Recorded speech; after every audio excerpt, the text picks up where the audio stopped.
kemiskinan itu yang saya katakan tadi, mitos tadi itu ilusi. Artinya apa? Sebenarnya kemiskinan itu yang terjadi di negara-negara yang kemanusiaan. Kemiskinan itu adalah mentalitas. Hati-hati dengan mentality ini.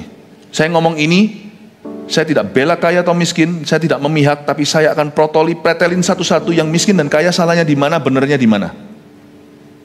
Oke?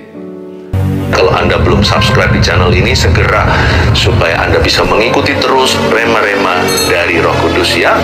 Kita akan baca dan kita akan belajar sesuatu ya. Tidak memihak ke orang miskin atau kaya. Yakobus di pasal 2, judul Alkitab Indonesia, jangan memandang muka, ayat 1-9. Saya akan baca pelan-pelan. Biasanya saya baca dulu lalu jelaskan. Sekarang saya baca dan berhenti. Saya tidak belajarkan sekaligus, tapi saya akan berhenti ayat per ayat. Saudara-saudaraku, sebagai orang yang beriman kepada Yesus Kristus Tuhan kita yang mulia, janganlah iman itu kamu amalkan dengan memandang muka. Stop. Yakobus menyapa jemaatnya karena Yakobus itu gembala sidang. Dia gembala sidang di gereja mula-mula di Yerusalem. Saudara-saudaraku, dia bicara sama jemaat dan saudara seiman, sebagai orang yang beriman kepada Yesus Kristus. Berhenti di sana sebentar. Kita ini orang yang beriman pada Yesus, tidak boleh mandang muka. Hati-hati dengan yang namanya prejudisme, diskriminasi, lalu favoritisme, dan bahkan rasisme. Tidak boleh ada. I need to touch on this subject, karena ini sesuatu yang kita alami sehari-hari. Di hati kita itu ada prejudis tertentu dengan orang-orang tertentu. Ada diskriminasi. Kita harus, kalau sebagai orang beriman kepada Yesus, kita harus jadi orangnya Kristus kepada semua orang. Terbukalah.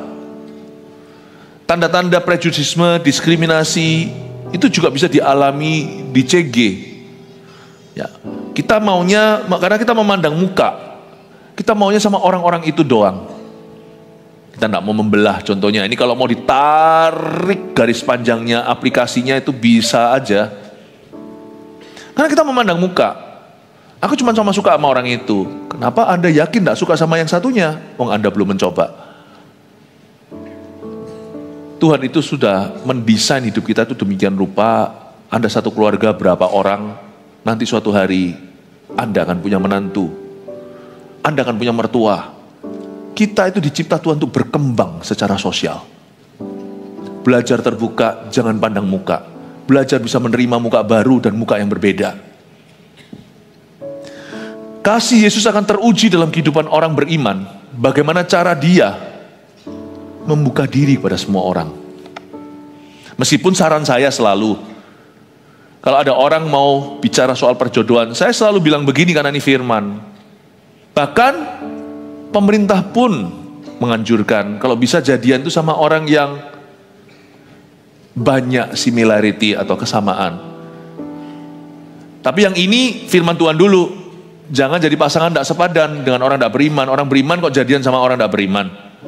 Imannya nggak sama, maksudnya saudara seiman aja bisa gegeran. Tapi saya selalu sarankan, cross culture atau lintas budaya itu tidak mudah. Misalnya orang Western, orang Barat dengan orang Asia, itu tantangannya pun tersendiri. Apalagi kalau culture-nya tidak ketemu di tengah. Lain cerita kalau orang Timurnya sudah pindah ke Barat sekian lama. Ini bukan Surabaya Timur, Surabaya Barat. Ini negara Barat, negara Timur. Ya, ini bukan soal ras, tapi soal budaya. Ekonominya juga jomplang. Yang sini menganggap dirinya melarat, yang situ konglomerat. Apakah enak married sama orang kaya? Seperti banyak zaman dulu orang-orang kuno selalu berkata cari yang Yujian, ya kan? Nggak enak loh. Kalau bukan karena pertemuannya itu netral dan sungguh-sungguh senang dan sejati, itu pun banyak tantangan. Kalau stratanya beda, istilahnya strata itu bukan bahasa yang tepat, tetapi Anda ngerti lah. Masuk gitu, kalau orang yang kaya tidak takut akan Allah keluarganya, Anda tidak akan direspek loh. Apalagi kalau kita itu masuknya butuh. Itu pasti dipandang rendah. Tak segampang itu kok. Zaman sekarang ada pisah harta kok. Tidak gampang. Ada orang berkata dapat orang kaya pasti bahagia. Ya right. Bangun bersama. Baik, tidak usah dari nol, tapi dari kurang lebih sama. Itu membangun bersama itu jauh lebih happy. Tidak ada tarik kanan dari kiri. Nanti yang merasa dirinya tidak punya, kepingin kasih untuk keluarganya, akhirnya jadi lintah dalam pernikahan mereka. Lintah darat. Nggak gampang. Status ekonomi jomplang itu akan sulit. Status pendidikan juga sama. Yang satu lulus SMP, yang satunya S2. Saya selalu sarankan, kalau ini bukan firman yang belak-belakan, nggak boleh dengan orang yang tidak seiman. Tapi kalau ini yang pakai hikmat lah, compatibility dalam bahasa Inggrisnya, bukan kecocokan, tapi kesamaan, kesetaraan, kesepadanan itu perlu diperhatikan. Makanya kalau ada keluarga yang jangan, kamu tidak boleh jadi sama orang, misalnya dengan orang barat, bukan karena anti, tetapi memang beda budaya, belum ready lah ya tiba-tiba datang, hey Tommy, loh, mertuanya dipanggil nama. Itu biasa di sono, sungguhan mami daddy itu hanya kepada papa mamanya. Datang berkata, hey Benny. Nah, not every family is ready. Saya tidak berkata bahwa orang barat begitu semua, nggak tentu. Ada juga yang masih kuno, tapi sekarang sudah, tapi gimana pun ada juga yang masih sangat-sangat konservatif. Tapi tetap beda lah ya. Bisa. Tapi pasti ada sacrifice yang terjadi. Saya ingin Anda untuk mengerti dulu. Saya ngomongnya agak jauh ya, aplikasi-aplikasi. Tapi intinya adalah, meskipun di dalam keputusan hidup perlu hikmat tertentu, tetapi secara ministry jadi berkat, mengasihi, ya, menolong orang lain, mengorangkan, itu tidak boleh pandang ras dan sebagainya. Status tidak boleh. Sosial ekonomi jangan.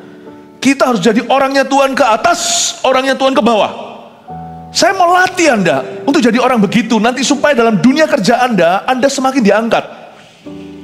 Dalam pelayanan, Anda juga menjadi seorang pelayan, Anda menjadi seorang orang Kristen yang berwawasan luas. Saya ingin membangun manpower-nya dalam kerajaan Tuhan, yaitu jemaat. Saya bukan orang yang sudah ketemu hulu ke hilir semua orang, tapi percayalah, dalam kehidupan saya, bahkan di masa muda saya ketemu orang itu sudah dari bawah punya sampai atas itu ketemu. Saya ngerti setiap sap-sapan itu kira-kira rasanya seperti apa. Dan untuk tetap balancing dan spurring balancing di tengahnya salib itu, bersembunyi di balik salib, dan jadi berkat buat atas bawah, jugglingnya itu not easy. I've not been there, but at least I've got some experience to share. Saya punya pengalaman mungkin saya bisa bagikan, tapi lebih baik bukan dalam bentuk kesaksian, dalam bentuk prinsip-prinsip Tuhan yang saya mau bagikan. Saudara-saudaraku, sebagai orang yang beriman pada Yesus Kristus, kemanapun Anda pergi, ke atas atau bawah, Anda mencerminkan Kristus. Orang akan lihat Kristus itu dari conduct kita. Ini yang saya sebut sebagai Christian conduct. Sebagai orang yang beriman pada Yesus Tuhan kita yang mulia, janganlah iman itu kamu amalkan dengan memandang muka. Your Christian conduct atau behavior, kelakuan, pembawaan diri kita itu akan sangat dibaca sebagai surat terbuka Kristus dalam kehidupan orang di atasmu atau di bawahmu.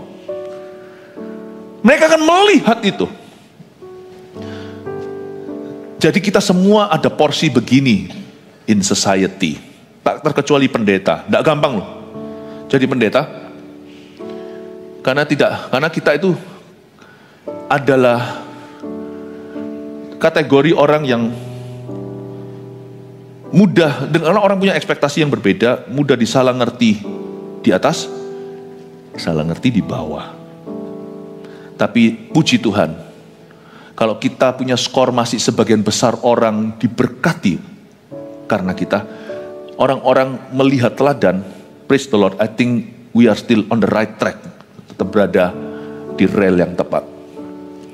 Demikian pula Anda juga sama. Anda akan punya tantangan tersendiri. Kepada orang yang lebih tua, kepada orang yang lebih muda, Anda akan punya tantangan. Saya berharap tahun-tahun ke depan jemaat ini jadi berkat di mana-mana. Yang percaya, yang setuju, yang mau, kasih tepuk tangan untuk Tuhan.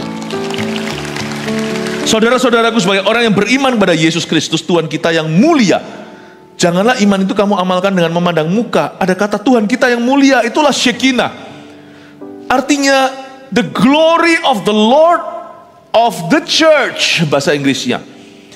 Kamu harus menjadi ambasador, defender, menjadi pembela kemuliaan Allah di gerejanya. Kamu harus menjadi pembela kemuliaan Allah di gerejanya. Gereja itu di zaman akhir ini akan banyak disalah ngerti, apalagi kalau banyak lalang di tengah gandum.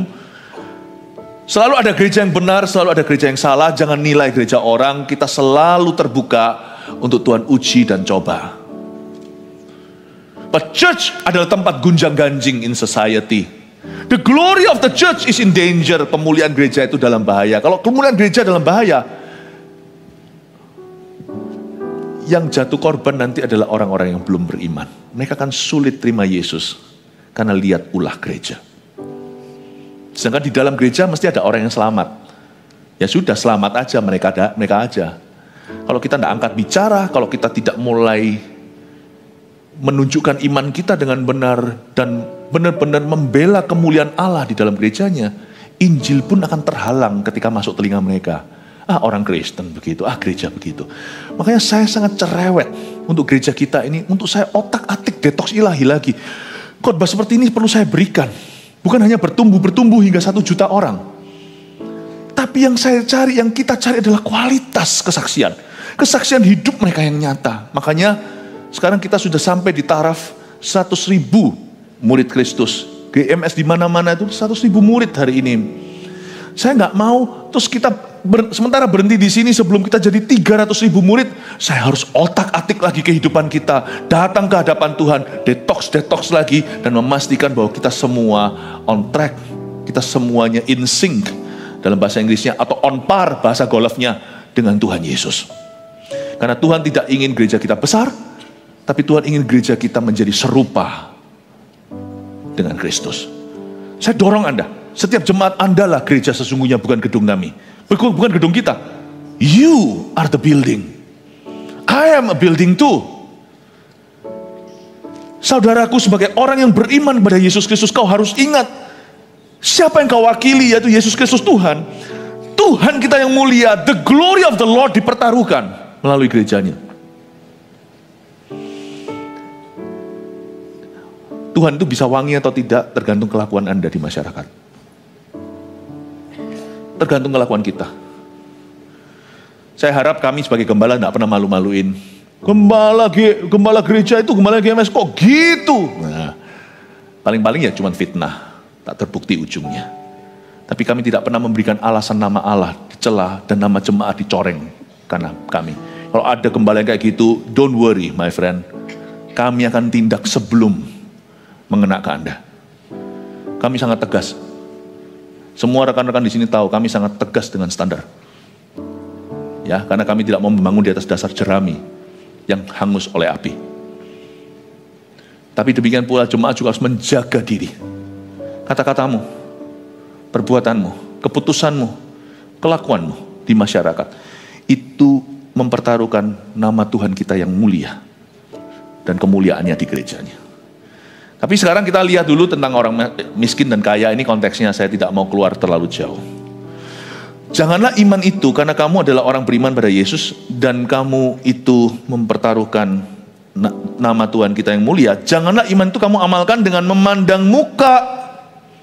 Sebab jika seorang masuk ke dalam kumpulanmu dengan memakai cincin emas, dan pakaian indah, dan datang juga seorang miskin ke situ dengan memakai pakaian buruk, dan kamu menghormati orang yang berpakaian indah itu serta berkata kepadanya, silahkan Tuhan duduk di tempat yang baik ini. Sedang kepada orang yang miskin itu kamu berkata, berdirilah di sana, tanda seru lagi. Atau duduklah di lantai ini dekat tumpuan kakiku, tanda seru. Berhenti di sana ya. Ayat 4 dulu, bukankah kamu telah membuat pembedaan dalam hatimu dan bertindak sebagai hakim dengan pikiran yang jahat. Ternyata segala sesuatu kelakuan kita di masyarakat, trainingnya di dalam gereja. Di dalam gereja itu kita harus memakai sikap yang benar. Dari jajaran hamba Tuhan sampai jemaatnya. Tahu nggak? Mengelola gereja itu lebih sulit dari mengelola company. Sungguhan. Kecuali kalau kita mau gerejanya cul-culan, asal-asalan, nggak ada QC, tidak ada kualitas rohani. Susah banget. Di tempat dunia gampang. Pecat. Mudah sekali. Tinggal pastikan aja legalitasnya. Ya, kayak apa itu? Kalau ada apa? Yang TV show itu yang you're fired. Itu apa itu namanya? Yang Donald Trump. Di gereja pakai hati. Nggak bisa begitu. Menggerakkan orang untuk volunteer nggak mudah. Apa yang memotivasi mereka? Apakah diiming-imingi kedudukan? Wah, belum mulai kok sudah korupsi, glory. Kalau begitu kan ambisi. Buat mereka sukarela, dorongannya apa? Nanti supaya engkau diberkati. Uang buktinya akan terbukti nanti. Pada waktu jemaat susah, tetap rindu melayani. Hati saya tertuju pada beberapa orang termasuk TL Iwan. Besok pagi akan dioperasi. Itu kalau nggak dipaksa-paksa sama jemaatnya, 900 orang di bawah CG-CG-nya yang ditangani.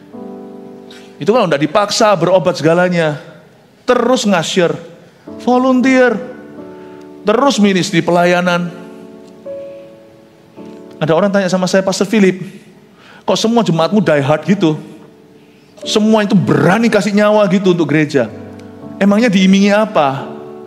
Ya orang luar komentarnya begitu. Mereka tidak tahu kebudayaan kasih di antara kita dan kekeluargaan. Saya bilang, saya tidak pernah imingi apa-apa. Kalau orang masuknya itu ambisi pribadi, kena batu, kena kerikil aja, dia pasti sudah muntung. Ini orang-orang karena kasih melayaninya. Nggak gampang di gereja itu. Kalau di dunia, profesionalisme, pecat ya pecat. Hire ya hire. Di gereja itu pakai kasih. Kasih yang menggerakkan, bukan money. Nggak gampang. Manusia itu jauh lebih kompleks, lebih rumit kalau sudah dihinggapi perasaan. Itu 7 kali komplikasi. When we don't talk feeling, enak kan? Seperti di dunia kerja, bos, atasan, dan bawahan. Udah gini, Di gereja orang bisa nangis. Di gereja orang tunjukkan emosi, di dunia kerja tabu itu. Susah ngelola gereja. Susah ngelola gereja. Gak gampang. Di dunia main backing-backingan. Lu gak tahu gua siapa. Lu gak tahu gua kenal siapa. Padahal sama-sama jemaatnya, yang satu asyir, yang satu yang di-asyir. Anda gak akan pernah tahu loh yang asyir itu ternyata orang penting. Tapi dibentak mungkin dengan orang baru. Jemaat kita sih gak gitu. Mungkin orang baru datang gitu ya. Gak tahu. Gak bisa kan? Gak bisa seperti orang-orang di dunia. Kita langsung usir orang-orang itu. Gak mungkin kan? Apa kata dunia? Gereja ngusir jemaatnya. Harus lemah lembut. Gak gampang. Kalau di dunia, pasang aja pelang, kami berhak tidak melayani customer. Nah, restoran-restoran di Singapura juga ada kok tulisannya begitu. We reserve the right not to serve certain customers. We cannot do that. Because you are not customers di gereja. Semuanya adalah anak-anak visi, semua adalah jemaat Tuhan. Semua adalah orang pilihan Tuhan. Ada yang sudah matang, ada yang masih mentah, ada yang setengah matang, ada yang well done, ada yang medium rare. You see, mengelola gereja itu lebih susah. Ada orang berkata, wah enak ya pendeta cuma doa. Really? Mau tukar tempat aja 1 minggu sama saya. Orang di dunia kerja bisa cuti. Lalu setelah itu minum bir. Minum apa? Terserah dia. Kami bisa nggak? Jam tertentu cek loh keluar. Udah urusanku. Aku mau kemana? Mau ke night club. Foto sekali. Cek. Loh kok gitu. Di Jepang orang-orang pulang. Pukul 8, pukul mana, mereka semua langsung ke bar. Nggak ada yang peduli. Urusanku, pokoknya kerjaanku beres. Bisakah pelayan Tuhan melakukan itu? Nggak boleh. We have no cuti, you know. Kami cuma punya holiday. Tidak punya cuti. Nggak gampang. Itulah sebabnya kalau gereja bisa berhasil dan mempertahankan kemurnian, oh my goodness, jangan heran tiba-tiba jadi ribuan. People trying to look for, yang kaya maupun miskin datang berbondong-bondong ke gereja seperti zamannya Nuh, hewan-hewan binatang itu 2/2 pasangan-pasangan masuk ke Batra. Karena di dalam ada kehidupan. Mereka menemukan sesuatu yang dunia tidak bisa tunjukkan, dunia tidak miliki, tidak bisa tawarkan, dimensi itu missing di bumi. Yang ada hanya the glory of the church. Ada dalam kemuliaan Allah, Shekinah dalam rumahnya. Makanya itu saya yakin gereja itu banyak yang dipanggil, sedikit yang dipilih. Tapi jangan engkau dan aku yang menentukan mana gandum, mana lalang. Itu urusan Tuhan di akhir zaman. Anda kan terkejut. Not every church is right. Kadang-kadang perdebatan gereja kan seputar apa? Doktrin lah, Roh Kudus lah, bahasa roh lah, persepuluhan lah. Iya, itu kan di Alkitab. Asal Kristus tidak kita sebut sebagai ciptaan Allah. Gereja itu bukan di sana. Dari mana kita tahu pohon itu bukan dari buahnya? Pengajaran penting, doktrin juga, jangan salah ngerti. Tetapi akhirnya gereja itu kelihatan dari culture-nya, kebudayaannya. Apakah in the church, di dalam gereja, orang miskin maupun orang kaya dimuridkan? Apakah di dalam gereja orang dibeda-bedakan? Meskipun tidak ada orang yang bisa, tidak ada yang namanya, tidak mungkin kita bisa menyenangkan semua orang. Orang itu kalau terus-menerus kemana-mana cari lubang pasti ketemu donat. Nah ini mulai lagi donatnya. Orang kalau cari-cari salah pasti ada aja. Pasti ada aja. Apalagi kalau orang hatinya itu sudah nggak puas, kepahitan, bias atau bias. Pikirannya udah taruh curiga. Selalu juling, apapun yang dilihat nggak pernah benar, pasti ketemu. Ya toh, maunya hanya sama orang kaya toh. Dia nggak akan tahu historinya. Mungkin kelihatannya begitu, padahal itu memang temannya dari dulu. Tapi orang kan namanya bahasa Yunaninya keropi, kero rohani. Akhirnya orang hanya melihat itu. Kok bisa ya? Kadang-kadang saya itu gumun di hati. Kok bisa melihat dari sisi materi ya? Jijik loh aku. Kalau orang lihat-lihat gitu, jijik. Hanya karena dia begitu, jangan kira semua orang kayak dia. Kita bergaul dengan orang tertentu, dari sisi itu kelihatannya kayak, oh, padahal itu memang teman. Bahkan saudara, coba bayangkan. Orang itu kok bisa lihat dari sisi materi itu, heran aku. Wong hubungannya sesungguhnya gak begitu loh. Gak ada amplop-amplopan itu, gak ada. Karena itu gereja harus wise. Gereja kalau bisa mengelola orang ini, nanti semua orang di dalam gereja itu diberkati dan jadi berkat. Saya ngomong sesuatu yang gak sulit ya untuk dimengerti ya. Tapi Anda bisa ngerti ya, semoga Anda bisa paham. Telusuri sedikit. Tidak memihak ke orang miskin atau orang kaya. Itu bicara tentang orangnya Tuhan bagi setiap orang. Saya berharap kita semua seperti itu. Dan kita akan jaga kemurnian gereja juga. Saya kasih sedikit history, sejarah, konteks ayat ini. Sebab jika ada seorang masuk ke dalam kumpulanmu dengan memakai cincin emas. Zaman sekarang semua orang pakai cincin, apalagi sudah menikah. Dan pakaian indah, dan datang juga seorang miskin ke situ dengan memakai pakaian buruk. Zaman itu, tahun 100 sesudah Masehi, 100 AD kurang lebih, rings are only for the richest. Zaman itu nggak seperti hari ini. Yang namanya wedding band atau cincin nikah ini baru populer tahun sekian. Tahun sekian.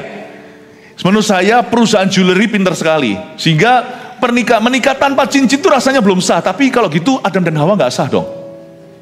Nggak ada ayatnya, maka Tuhan berkata tukar cincin dulu. Sematkan cincin itu di jari jemarinya. Maka Tuhan berkata beranak cuculah. Nggak ada. Ya boleh lah, ini adalah bisnis jewelry yang sudah terjadi di dunia, sudah jadi tradisi. Orang married, udah mesti harus ada wedding bandnya. Puji Tuhan lah, berapa banyak usaha jemaat, usaha di dalam bidang perhiasan juga jalan. Praise the Lord, it's your luck, berkatmu. Tapi zaman dulu, cincin itu bukan untuk wedding. Cincin itu status. Kaisar memakainya, signet ring namanya. Raja Persia memakainya. Kayak zaman dulu, di zaman Tiongkok misalnya, zaman dulu itu hanya raja yang boleh pakai baju kuning, Huangdi. Baju ungu, hanya Salomo raja. Sekarang cincin itu sudah jadi biasa. Tapi zaman itu yang pakai cincin hanyalah the ultra rich. Orang-orang yang kaya sekali. Nah, waktu mereka masuk, karena logam mulia belum tersedia buat semua, dan waktu mereka masuk pakai cincin itu blingnya, orang langsung tahu dia siapa. This is who's who in society. Dan Tuhan ajarkan lewat Yakobus, kalau kamu lihat orang pakai cincin emas, lalu masuk orang yang compang-camping, tidak tentu compang-camping tapi pakaiannya buruk, dan kamu menghormati orang yang berpakaian indah itu, dan berkata kepadanya, silakan tuanku duduk di tempat yang baik ini. Tetapi pada orang miskin dia berkata, berdirilah di sana, duduklah di lantai itu dekat tumpuan kakiku. Tuhan akan marah sama gereja itu.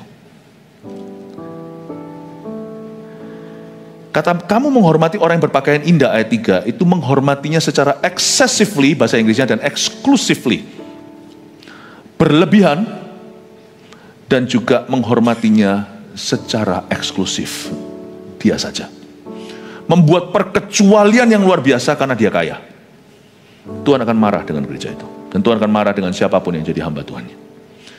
Sedangkan kepada orang-orang yang miskin, kau berkata, berdiri di sana. Duduklah di lantai dekat tumpuan kakiku. Tuhan akan murka melihat itu. Apalagi melihat anak kecil ditolak. Anak kecil ditolak. Jemaat umumnya diindahkan. Tapi anak-anak muda, sudah kalian minggir. Memperlakukannya seperti buli-bulian. Anak-anak kecil juga, Makanya kenapa gereja kita harus terus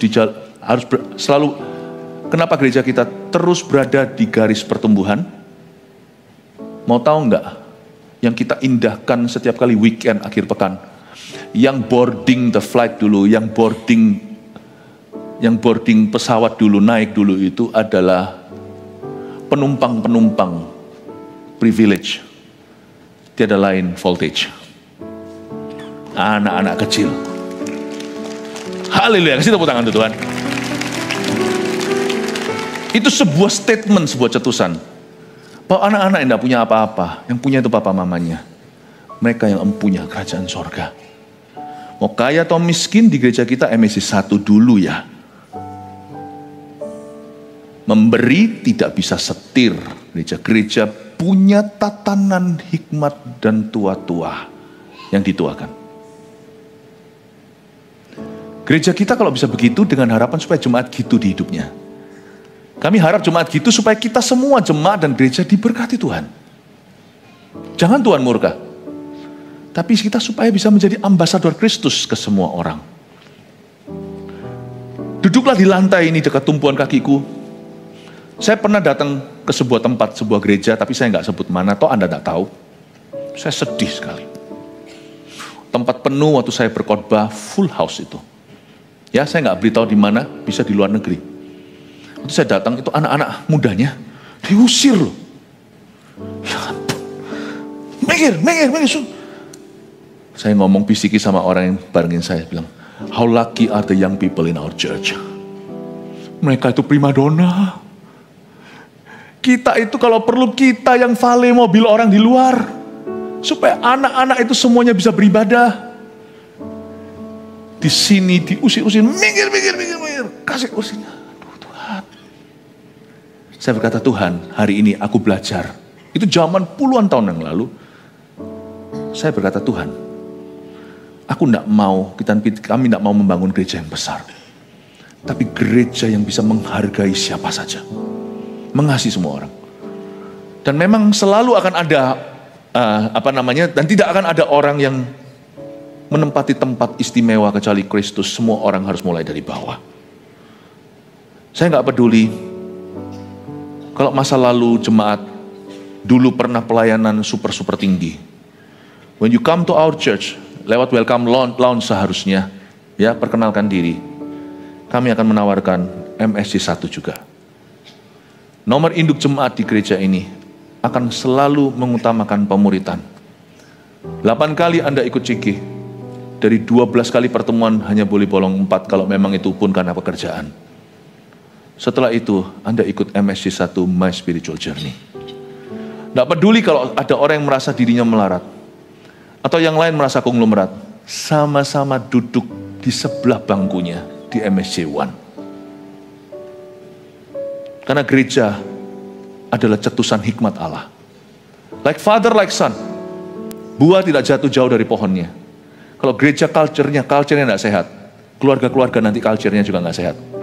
Gereja kalau kebudayaan culture-nya tidak sehat, nanti jemaatnya juga culture-nya nggak sehat. Di jemaat ini kita diajari untuk saling menghargai, untuk saling mengasihi, untuk saling mengindahkan.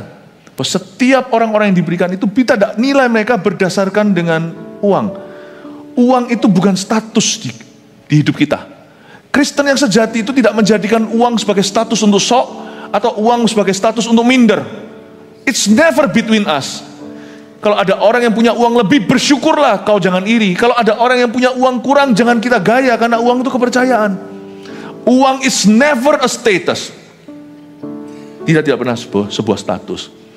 Kalau kita bisa punya culture seperti itu, semoga nanti kehidupan jemaat juga culture-nya sehat. Ayat 4, bukankah kamu telah membuat pembedaan dalam hatimu dan bertindak sebagai hakim dengan pikiran yang jahat?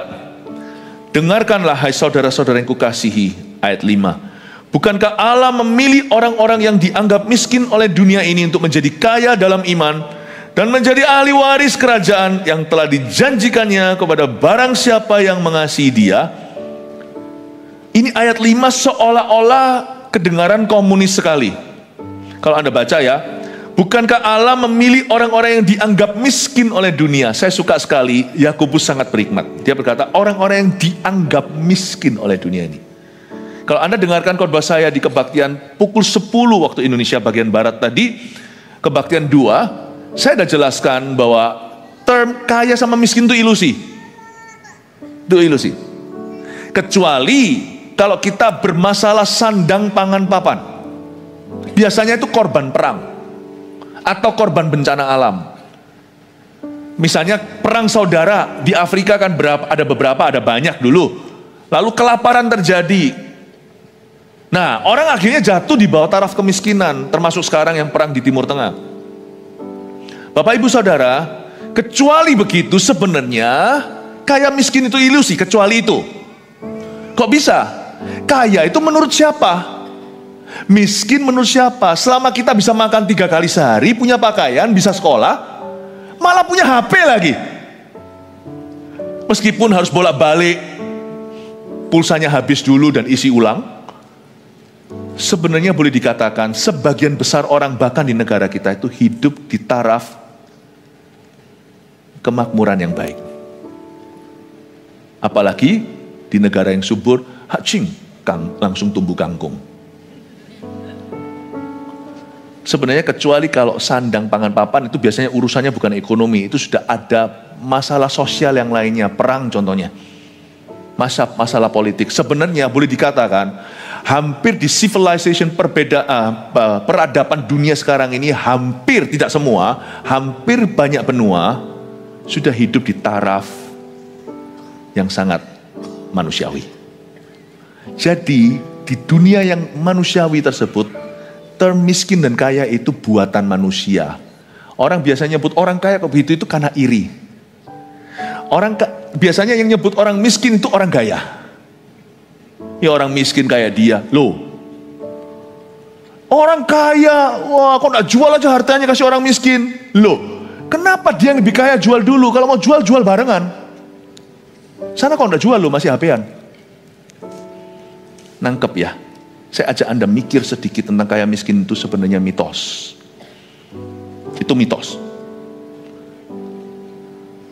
Makanya itu Yakobus berkata, bukankah Allah memilih orang-orang yang dianggap miskin oleh dunia ini untuk menjadi kaya dalam iman? Kalau jaga-jaga ada orang di sini merasa dirinya tidak punya atau punya keterbatasan, itu adalah kesempatan untuk kita beriman.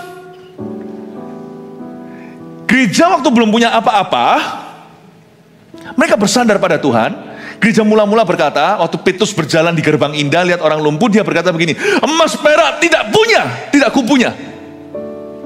Tapi apa yang kupunya, kuberikan kepadamu. Suatu hari waktu saya berada di suatu negara, saya melayani, saya berkata kutip ayat Petrus itu, tapi saya pakai cincin kawin. Jadi waktu saya sebut gitu, ada satu anak kecil datang ke saya, Pak Pastor, dia berkata, Anda barusan berkata emas perak tidak kupunya. Saya suka anak kecil itu lucu, tapi mereka tuh so true. But you have gold. Where? Your ring. Oh iya. Tak ganti sama saya. Emas perak tidak kuberikan kepadamu. Apa yang emas perak tidak bisa beli, aku doakan untukmu. Waktu kita tidak punya apa-apa, kita bersandar pada Tuhan. Kita bergantung sepenuhnya. Biasanya mujizat mudah terjadi. Kenapa banyak divine healing terjadi di tempat yang tidak ada teknologi dan medis? Why? Tapi jangan kita makan ilusi. Sekalipun kita punya money, kita tetap perlu divine healing. Buktinya, kesehatan tidak tentu pulih sekalipun Anda ke dokter terbaik di dunia. Tuhan masih sembuhkan yang uang tidak bisa beli. Gereja mungkin sekarang katakan kita tuh punya misi, selalu punya kebutuhan money. Tapi dibilang kita tidak punya keuangan, tidak punya uang juga enggak seperti gereja mula-mula yang waktu itu bermula tidak punya apa-apa. Tapi zaman sekarang itu masih ada ruang di mana Tuhan harus berkarya secara ajaib yang uang atau money tidak bisa beli. Kita bisa ngontrak satu tempat, misalnya satu gedung, bahkan beli tanahnya kalau perlu supaya di situ ada properti gereja. Kalau kita digeruduk massa juga, percuma sana punya izin. Tetap ada yang money cannot buy. You have to believe in miracles. Mereka bisa bangun bait suci, malah dibangun lewat treasury atau lewat perbendaraan. Raja Persia, pulanglah Ezra, Nehemia, semuanya bangun. Tapi mereka mengalami berbagai macam oposisi dari orang-orang lokal, orang-orang Samaria yang ada waktu itu ada di Timur Tengah. Mereka punya dukungan aja juga percuma. Terhentikan pembangunan bait Allah akibat orang-orang lokal yang melawan dan licik sekali pakai berbagai macam cara untuk menghentikan pekerjaan Tuhan. You see my friend, kalau jaga-jaga kita merasa diri kita itu tidak punya, itulah kesempatanmu untuk beriman. Itu yang dimaksudkan di sini. Bukankah Allah memilih orang-orang yang dianggap miskin oleh dunia itu untuk menjadi kaya dalam iman dan menjadi ahli waris kerajaan? Dan ilusinya orang kaya adalah orang kalau merasa dirinya kaya ya. Orang kaya itu tidak ada, yang ada orang miskin dan lebih miskin di hadapan Allah.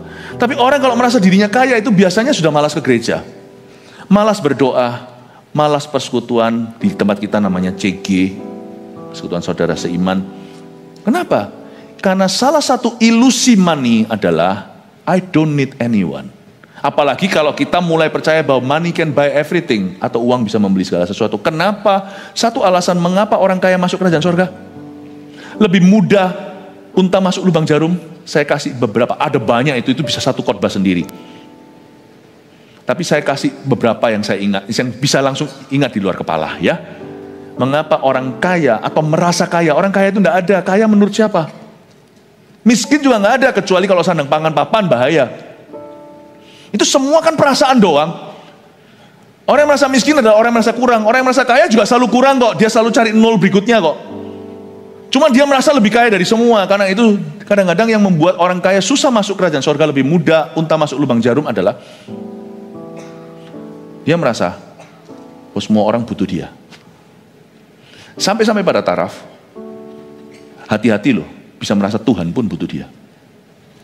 Buktinya, oh iya yang datang ke aku itu pendeta, itu orang gereja, itu gereja. Nah itu bahaya, mendingan mawas diri. Ada kitabnya di Mazmur, hai raja-raja, sujudlah, ciumlah kaki Tuhanmu. Jangan gaya.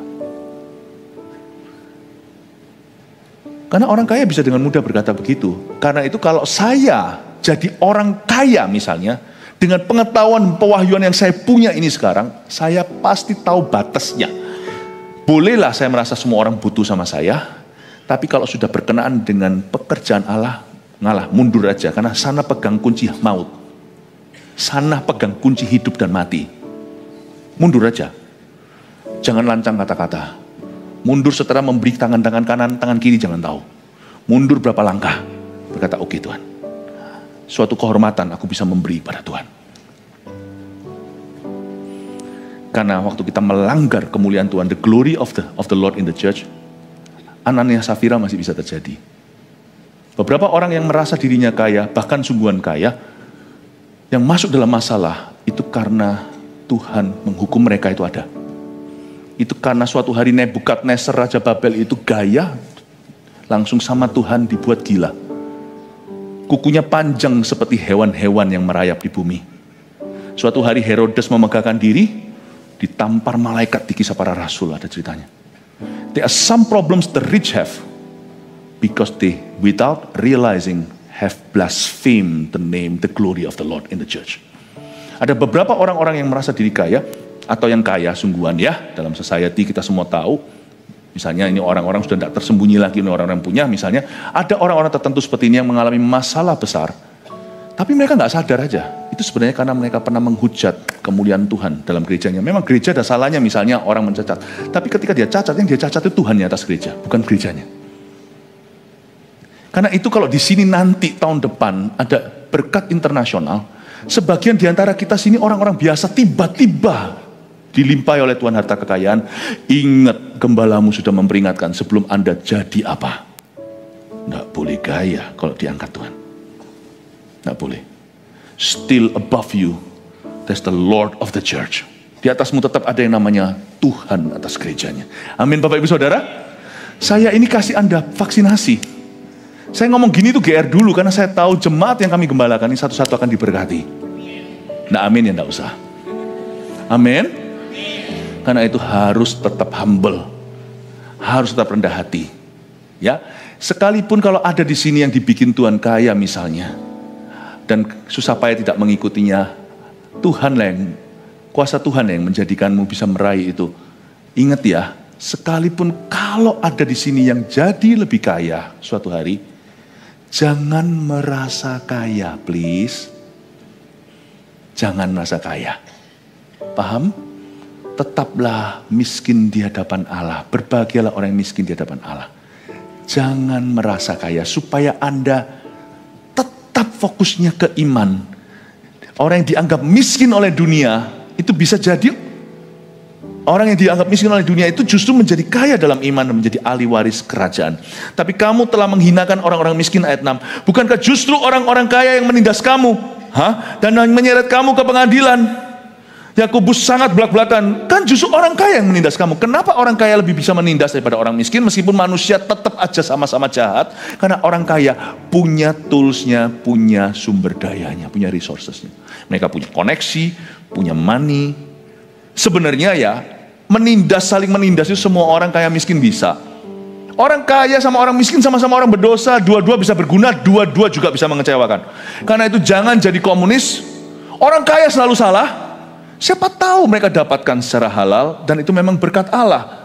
Karena ada orang yang menghemat-menghemat, kikir sama orang dan semakin kurang. Tapi ada orang yang menyebar-nyebar harta karena dia generous hatinya, karena dia murah hati, justru bertambah-tambah harta kekayaannya. Please jangan nilai orang yang di atasmu.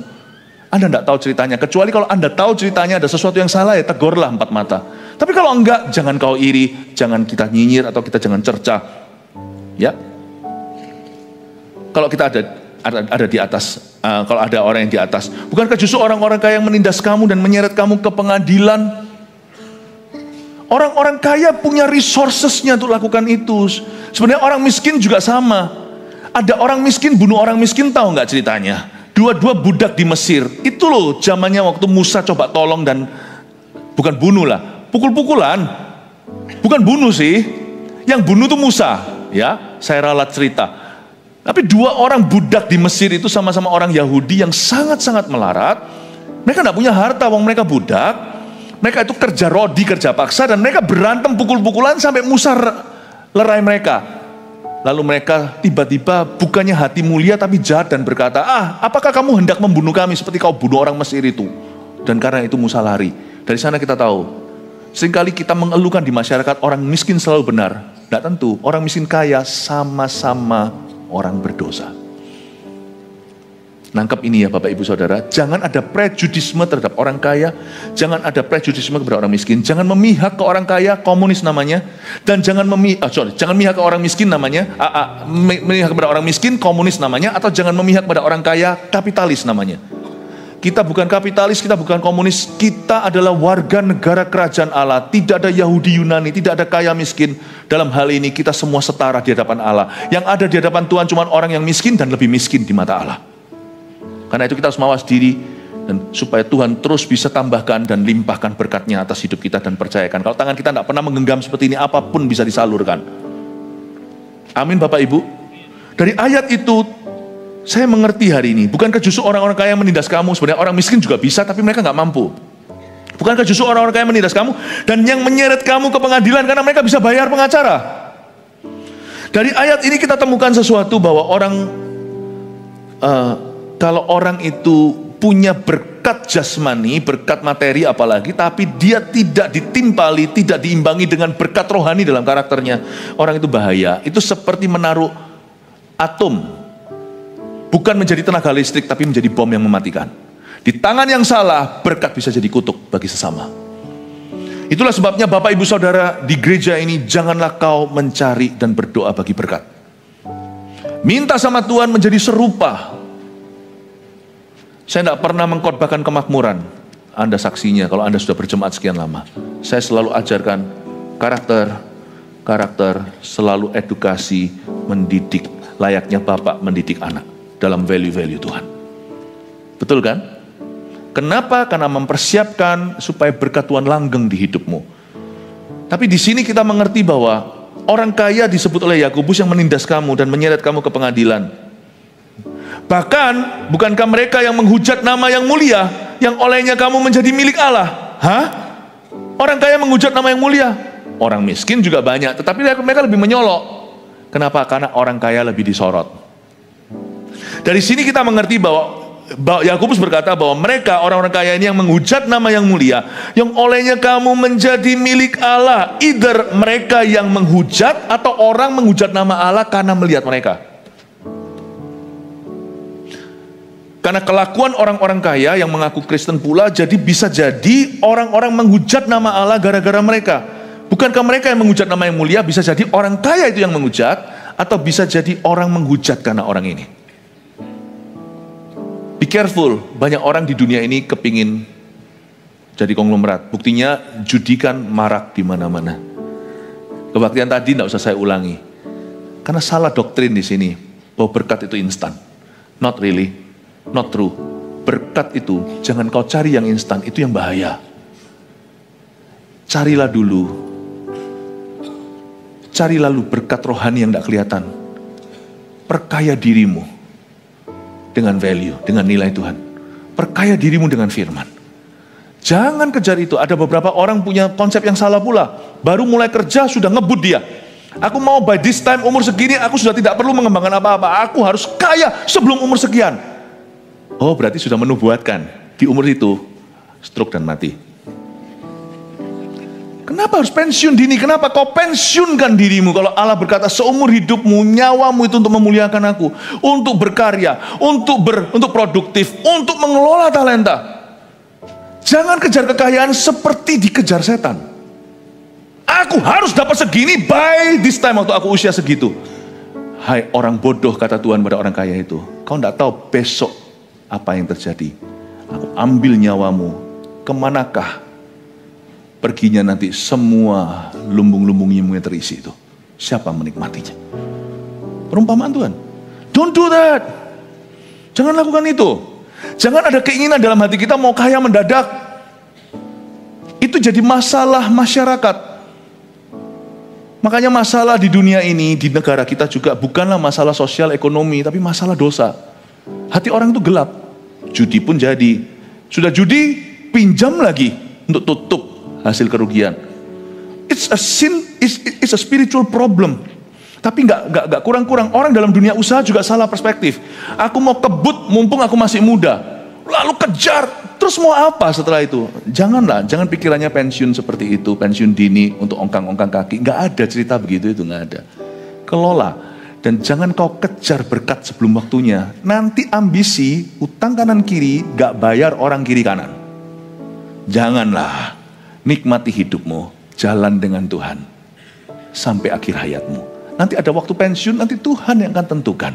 Bukan begitu caranya. Bukankah justru orang kaya menindas kamu, bahkan mereka yang menghujat nama mulia yang olehnya kamu menjadi milik Allah. Akan tetapi jikalau kamu menjalankan hukum utama yang tertulis dalam kitab suci, kasihilah sesamamu manusia seperti dirimu sendiri, kamu berbuat baik. Oke, perhatikan ayat 8. Ini disuruh amalkan kasih. Tapi kalau kamu menjalankan hukum utama, kasihilah sesama seperti dirimu sendiri, kamu berbuat baik. Siapa yang disuruh? Di sini Yakobus sarankan kita harus mengasihi siapa? Ayat 8. Orang miskin atau orang kaya? Kalau kita mengasihi orang miskin saja, komunis kita.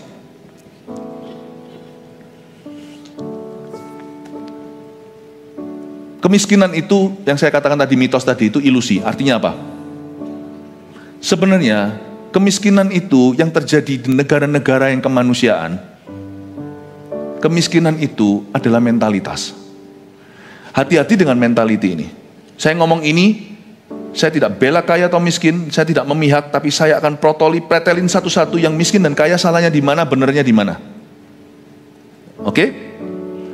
Ingat 7 lembu yang gemuk-gemuk itu, 7 tahun kelimpahan di Mesir. Lalu ada 7 lembu yang bukan wagyu, yang kurus-kurus kelihatan paru-paru. Memakan 7 lembu yang gemuk-gemuk itu, lalu setelah dimakan, tak ada sisanya, bukan?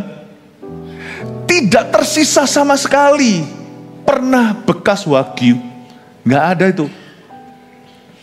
Dan itulah mentalitas kemiskinan. Berapapun yang kau cemplungkan, tidak akan jadi lowongan pekerjaan. Kalau mentalitasnya hanya minjem, belas kasihan, makanya saya tadi ajarkan, itu mentalitas. Saya tadi di Kebaktian 2 ajarkan tentang wanita yang harus jadi teladan, yang memberi satu duit 2 peser uang. Kenapa perbuatannya mulia? Bukan karena dia memberikan segalanya, bukan. Tapi karena dia tidak terintimidasi dan dia tidak mengasihani diri sendiri. Orang yang merasa dirinya melarat, memang dia tidak punya apa-apa, di tengah-tengah konglomerat yang memberi persembahan gede-gedean. Itu mentalitas yang dipuji sama Yesus, bukan persembahannya, mentalitasnya. Perhatikan, kalau kita punya mentalitas kemiskinan, dan kita mentalis kemiskinan pasti selalu iri, selalu kutuki orang kaya. Selalu salah pokoknya. Nanti ya, berapapun duit ditaruh ke orang-orang begitu, semua sampai ke mereka nggak jadi lowongan pekerjaan. Semua dimakan, besok miskin lagi, tak ada sisa wagyunya. Inilah masalah yang terjadi di masyarakat. Berapapun selama mentalitas tidak pernah dientas. Cemplung berapapun kita semua jual harta kita. Kita semua pakai koteka. Kita yang mandiri akhirnya juga harus minta roti anak cucu kita. Kan lucu kalau kita jual segala sesuatu lalu kita minta, kan kita jadi beban. Tapi kalau kita ngelola kan kita selalu jadi bendahara. Coba ya, kita buat eksperimentasi, tapi saya tidak mau ikut. Kalau Anda mau, saya tidak mau ikut. Karena saya tahu hasil akhirnya. Berapapun kau cemplungkan di tengah-tengah mentalitas kemiskinan, berapapun ditelan itu kelimpahan. Mau Elon Musk jual seluruh hartanya juga akan ditelan. Kena judi, kena ini, semua orang. Bayangin, semua mau kaya, selalu kurang. Mentalitas itu kalau more, tapi tidak mau work. Berapapun juga akan jatuh miskin lagi 7 tahun kemudian. Dari sini kita tahu bahwa membela orang miskin tanpa fondasi kebenaran juga tidak dibenarkan di hadapan Tuhan. Membela orang kaya juga tidak dibenarkan. Dalam ayat ini malah justru orang kaya yang dipojokkan. Jangan salah loh. Dipojokkan terus ini orang-orang kaya. Kita tidak boleh memihak miskin atau kekaya. Kita harus melihat kedua-duanya dengan mata terbuka. Apapun yang dicemplungkan tidak jadi lowongan pekerjaan. Tapi kalau orang kaya, kenapa kau indahkan eksklusif dan eksesif? Bukankah mereka yang seret kamu ke pengadilan? Bukankah karena mereka namamu dihujat? Makanya itu, kalau kita betul-betul mendidik anak kita, jangan didik mereka cuman pinter cuan. Didik mereka dalam takut akan Tuhan. Amsal 22 ayat 6. Didiklah orang benar dalam jalan yang harus ditempuhnya. Nanti kalau dia dewasa atau tua tidak akan meninggalkan jalannya. Kalau Anda mau didik anak, jangan didik mereka untuk jadi orang kaya. Didik mereka terlebih dahulu untuk kaya di mata Allah. Nanti mereka bisa pegang harta dan bisa ngelola. 7 tahun masa kesepian, yang semua kurus-kurus kelihatan paru-paru, taruh di tangan mereka, kasih waktu 7 tahun, 17 tahun deh kalau kurang. Sebentar lagi semua lembu di tangan mereka yang tadi kurus-kurus paru-paru itu, semua jadi wagyu. Anda akan terkejut, di pulau tertentu, tuker orang, pulau itu akan berkembang menjadi metropolitan berikutnya. Pulau metropolitan tersebut, masukkan orang-orang yang tidak punya fondasi iman dan kebenaran, letakkan di sana, sekarang limpah ruah luar biasa, sebentar lagi akan jatuh dalam poverty. Ternyata bukan pulau itu dan sumber daya, apakah punya air atau punya sumber daya alam yang menentukan sukses satu kota, pulau, atau negara. Mentalitinya. Semoga Anda mengerti ini. Semoga Anda mengerti ini. Justru orang-orang pintarlah banyak yang berakhir pailit. Karena pintar namun serakah. Semoga apa yang saya sampaikan tidak memihak ke orang miskin dan kaya, ini aplikasinya jauh. Sampai ke parenting juga. Didik anak itu. Harus value itu. Hati-hati orang kaya. Kau jangan suapi anakmu dengan sendok emas. Yang kaya itu engkau, bukan anakmu. Yang mereka yang merasa dirinya miskin, jangan ajari anaknya untuk minder, tapi jangan benci orang-orang kaya, jangan jadi komunis. Suruh mereka belajar. Kenapa mereka sukses, tapi jangan tiru yang gak sukses. Punya hubungan yang terbuka sama papa mamanya. Didik di rumah. Kayak Musa gitu loh, jadi pangeran, padahal didikannya itu asuhannya mama. Housewife only. Tapi diajari dalam Taurat Allah. Suruh mereka sekolah. Kamu bisa sekolah. Mama bisa sekolahkan ini. Kalau kamu mau sekolah lebih dari ini, luar kota, luar pulau, university yang bagus, luar negeri, kamu harus bermental kaya. Kamu harus cari Tuhan. Kamu juga harus studi sungguh-sungguh. Kamu jadi beasiswa kayak bangun portfoliomu. Jangan begini-begini. Kamu masuk ikut di amal ini dan ini, pelayanan yang sungguh-sungguh. Anda akan terkejut nanti ya. Ada OKB, orang kaya baru. Dan juga akan ada orang miskin baru seperti pra ibadah. Akan ada orang berhasil baru, ada orang gagal baru. Kasih waktu 7 tahun aja. Kita perlu waktu, karena tidak instan. Atau 17 tahun pun masih muda kok, anak lulus umur 22. 17 years later, ya, 40 tahun sekian. Jadi dia, kalau dia sehat, Tuhan beri berkat. Jadi janganlah orang yang merasa miskin minder. Jangan orang yang merasa di depan secara ekonomi kaya. Roda masih berputar esok hari. Semoga ini menjadikan kita mawas diri tahu bahwa in the church we all stand equal in the presence of God. Merinding saya ngomong gini. Anda bisa nangkap ini ya, sesuatu yang gak berat malam ini, tapi mendingan saya kasih tahu semua daripada saya simpan seberapa. Siapa diberkati Tuhan, amin? Nah itu ya, kasih Tuhan, tepuk tangan. Lalu gimana? Kasihilah sesamamu manusia seperti dirimu sendiri. Itu suruh mencintai siapa? Mencintai orang kaya atau orang miskin? Neither. Semua orang itu semua. Tapi ini adalah golden rule-nya ya. Ini adalah peraturan emasnya. Ministry, sudahlah, kaya miskin itu mitos ya, ilusi. Kecuali sandang pangan papan kena, oke? Paham ini? Yang namanya kaya miskin itu cuma buatan manusia atau pikiran. Tapi kalau kita merasa diri kita punya, atau kita lebih kuat, lebih berada, ministry, pahami, ministry itu ke bawah. Ministry itu ke bawah. Jadi saya sarankan kalau ada orang yang misalnya berada, punya segala, waktu Anda masuk, lepaskan status muka. Yesus menanggalkan keilahiannya. Bukan keilahiannya, dia tetap adalah Allah. Tapi dia menanggalkan diri, ini mengosongkan dirinya itu loh. Menanggalkan. Kalau Anda masuk di dalam gereja ini terutama, jangan pilih-pilih CG-mu. Maunya ngumpul-ngumpul ngerumpi sama itu. No. Saya minta CG gitu dibubarkan. Nggak sehat. Ngelumpi sama itu. That's not the way. Ministry itu ke bawah. Justru kalau kita merasa berada lebih beruntung, kita harusnya melayani lebih. Ya kan? Harusnya begitu. Ministry itu ke bawah. Jadi kasihlah sesama manusia itu aplikasinya kepada orang yang lebih papah menurut kita, atau kurang, tidak punya seperti kita, tidak seberada, seberuntung. Kita harus melayani. Cari pelayanan yang bisa melayani semua orang. Jangan melayani hanyalah orang-orang eksklusif. Layani. CG tempat yang sempurna untuk lakukan itu. Sedangkan kalau ministry ke bawah itu kasih sesama. Lalu ke atas gimana? Ke atas jadi teladan dan jadi wibawa. Bapak ibu saudara, saya temukan sesuatu. Kalau sama orang yang gimana segala itu, oh my goodness, saya selalu menunjukkan tidak pernah minder sama siapa-siapa. Sungguhan. Saya pernah ketemu orang itu dari yang biasa sampai yang menurut dunia itu luar biasa. Dan saya beritahu sesuatu ya. tidak boleh gampang-gampang terima sesuatu dari orang. Itu tangkap. Nggak semua, kecuali kalau memang itu sudah benar-benar janganlah gampang-gampang. Nggak gampang. Kenapa? Karena di dalam dunia ini biasa namanya beli-belian. Sebenarnya kalau sampai Anda tidak dekat dan tidak kenal, Anda mudah dapat. Jangan heran, detik engkau menerimanya, orang itu langsung menganggapmu rendah. Karena banyak seperti itu orang di dunianya. Itulah sebabnya bergaul dengan orang penting itu tidak gampang. First, kau tidak terima apa-apa dari mereka. Kalau Anda mau tetap up to par, mau tetap Anda bisa sejajar dan bicara berani ke dalam hidupnya, you tidak boleh terima sesuatu. Kecuali kalau itu legal, sesuatu yang memang hasil dari bidang usahamu, sesuatu yang sifatnya transaksi yang profesional, sesuatu yang sifatnya. Tapi kalau ministry, lebih hati-hati lagi, karena ministry itu untuk Tuhan, itu kan dilihat sama orang. Jadi jangan gampang kau terima amplop siapa-siapa. Don't do that. Anda akan terkejut. Kalau kami misalnya bergaul dengan orang tertentu, andai kata kami makan amplop-amplopan, nggak mungkin orang-orang itu mengagumi kami setengah mati. Nggak mungkin. Ia membuat gereja itu wangi. Karena mereka tahu hamba-hamba Tuhan di sini nggak bisa dibeli. Kasih tepuk tangan untuk Tuhan. Manusia kan beda. Yang pikirannya itu tidak didewasakan melihat, kok. Padahal enggak. Justru kalau bisa menghargai, itu karena kami tidak berada di dalam kontrol mereka.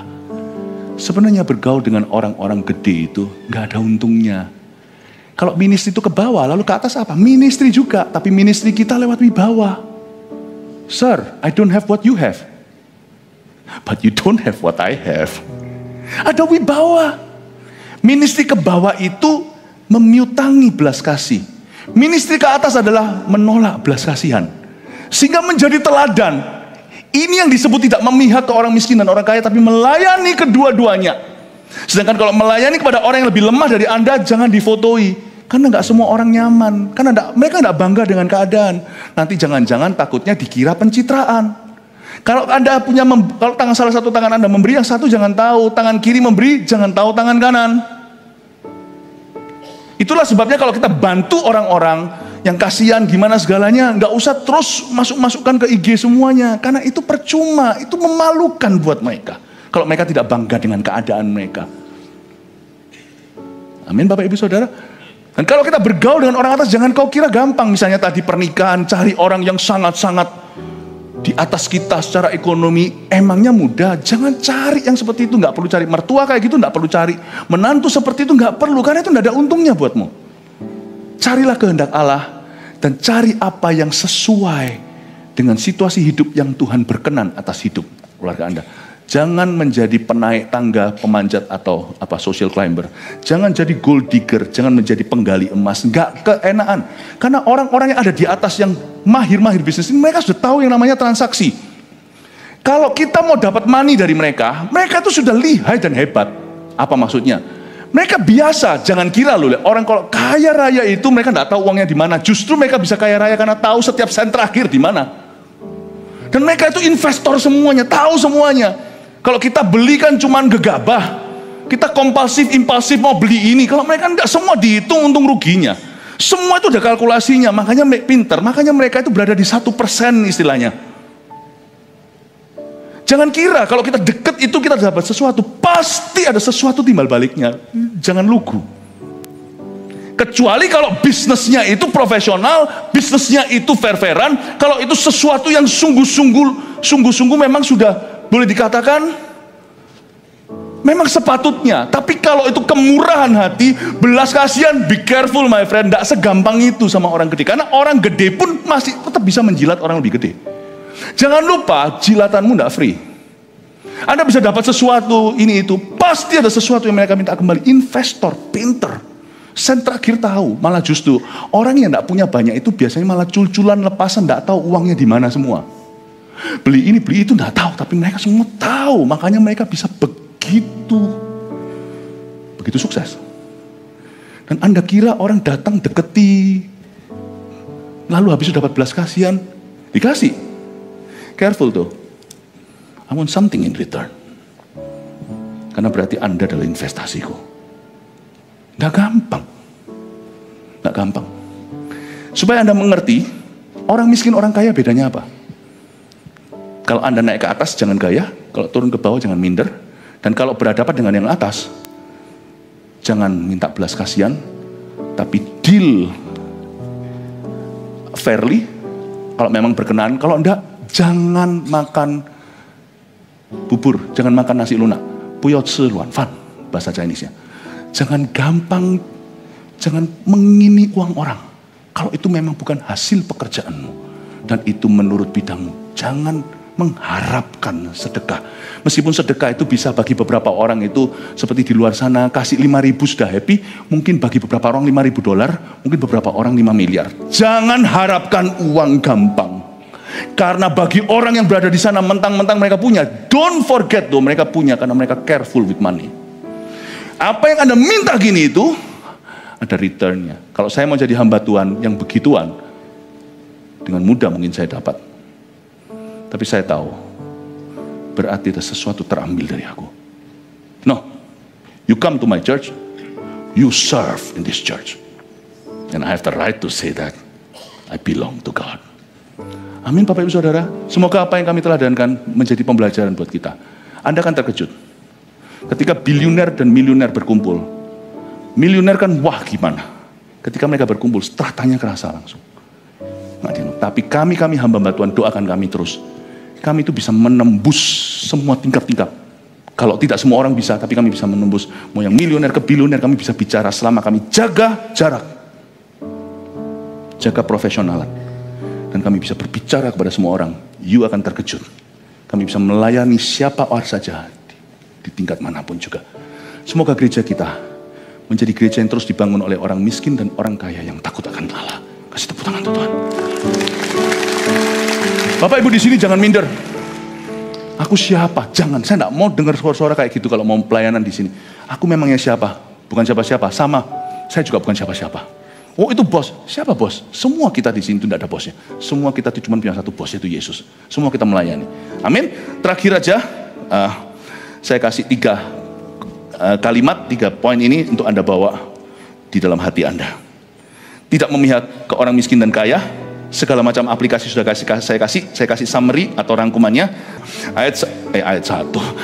Poin pertama, nggak apa-apa ya, nggak menyesal ya datang ke ibadah ini ya. Oke ya, saya ngomong apa adanya, agak belak-belakan, tapi supaya Anda tahu standpointnya gereja ini. Doakan kami semuanya supaya kami selalu dijaga. Ke bawah kami nggak hilang, ke atas kami nggak tersesat. Amin Bapak Ibu. May we always be Christ ambassador and your ambassador too, untuk menjadi ambasadormu. Dan jemaat, you be our ambassador. Jadilah ambasador kami, oke? Di mana Anda berada, please bawa diri. Gereja ini bergantung padamu. Untuk mengembalikan glory yang tercuri dari gereja-gereja. Dari zaman-zaman dulu mungkin yang pada berjatuhan. Let's walk in the fear of God. 1, jangan pilih kasih berdasarkan status sosial dan ekonomi. Number 1. Udah jadikan prinsip. Ini prinsip gereja kita, prinsip kehidupan kita. Semua kita pendeta dan jemaatnya, gembala dan seluruh jemaat menerapkan, mengaplikasikan. Jangan pilih kasih berdasarkan status sosial dan ekonomi. 2, orang miskin dan kaya sama-sama bisa berguna atau mengecewakan. Jangan prejudis sama salah satu. Kita bukan komunis, kita bukan kapitalis. Kita warga negara kerajaan surga. 3, layanilah keduanya dengan kasih yang tulus tanpa memanfaatkan. Ke bawah jangan pencitraan. Ke atas jangan minta belas kasihan. Ya, fotonya di situ, jangan foto saya. Terima kasih, puji Tuhan ya. Jangan pernah memanfaatkan orang. Ketahuilah, dear jemaat GMS tercinta, Anda semua tidak dinilai dari statusmu. We love you equally, semua Anda. Bertumbuhlah di gereja ini, mulai MSC 1, mulai welcome lounge nanti, sekalian pengumuman, nanti bisa langsung selesai ibadah. Yang belum dibaptis, segera dibaptis. Kaya miskin semuanya di kolam yang sama. Tuhan mengasihimu, Tuhan mencintaimu, semua Anda kaya di mata Allah. 1 Petrus 4 ayat 7. Kesudahan segala sesuatu sudah dekat.